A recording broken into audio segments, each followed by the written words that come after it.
Hello, Scapists. This is William Bibbiani reporting here from the last day of the Electronic Entertainment Expo with the ever-effervescent Jake108. Hi. Jake, what do we see today? We saw Portal 2, Yeah. Spec Ops, I saw Reach. John played a game for about 30 minutes called Death Spank. Awesome. Well, let's talk a little bit about those. So you saw Halo Reach. What did they show us that was new? Basically what they showed us was the demo of the campaign trailer that we saw on Monday at Microsoft's press conference, only it was played live, so we saw a couple new weapons. We saw about 5 extra minutes of the space combat. And How then did the space combat look? it was a combination of Star Fox and Rogue Squadron on the 64, which isn't a bad thing. Because That sounds a good thing to me, yeah. And I know that Shu, for instance, he thought the beta had excellent sound as far as the guns and, you know, walking around and everything. The space combat's no different. I've never heard anything sound like this in space in any game. Wow, bold words. Another bold thing we saw Portal 2. Eagerly awaited, unfortunately delayed until next year, but we're all really excited about it. We got an extended look at some of the new gameplay elements, including new kinds of, there's all this kinds of gel that you can actually shoot onto the ground that will either increase your momentum or allow you to bounce on it.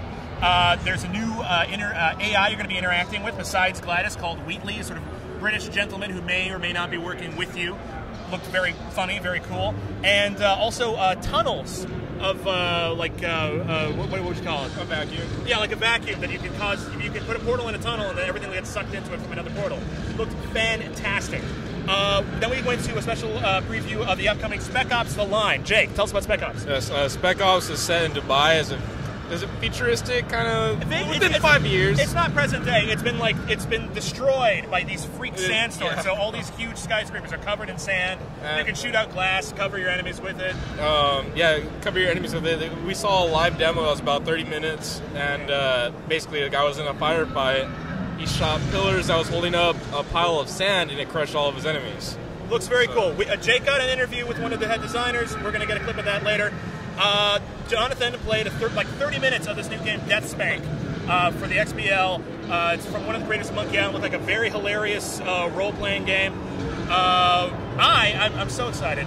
I got to play Glee Karaoke for the motherfucking Wii. It's the Glee Karaoke. We're going to have footage of that. We're going to have footage of me rocking out with my... out to Kanye. It's awesome. And we finally, last day, we finally got to play some of the Kinekt. Jake, what do we play on the Kinekt? We played a paintball game, which is, Kinect, it's a great thing, but we played a terrible game. It really wasn't a good game. It was trying to be in like a free-roaming multiplayer shoot-'em-up environment in paintball. Movement was very tricky. You could never move in like the kind of speed you wanted. You kind of had to lean to get there. You had to fire from the hip, like a 1930s gangster. And if you moved out of it, it didn't work. It's kind of crap. A lot of the games we've seen for the Kinect, from seeing people playing, is the kind of Wii vaporware we all are worried about from the get-go. But hopefully there will be some cooler stuff down the road. Am I forgetting anything? I don't think so.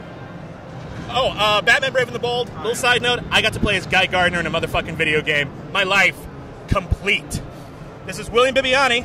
Jake108. We're reporting from E3, last day. Right now, Baby needs a nap.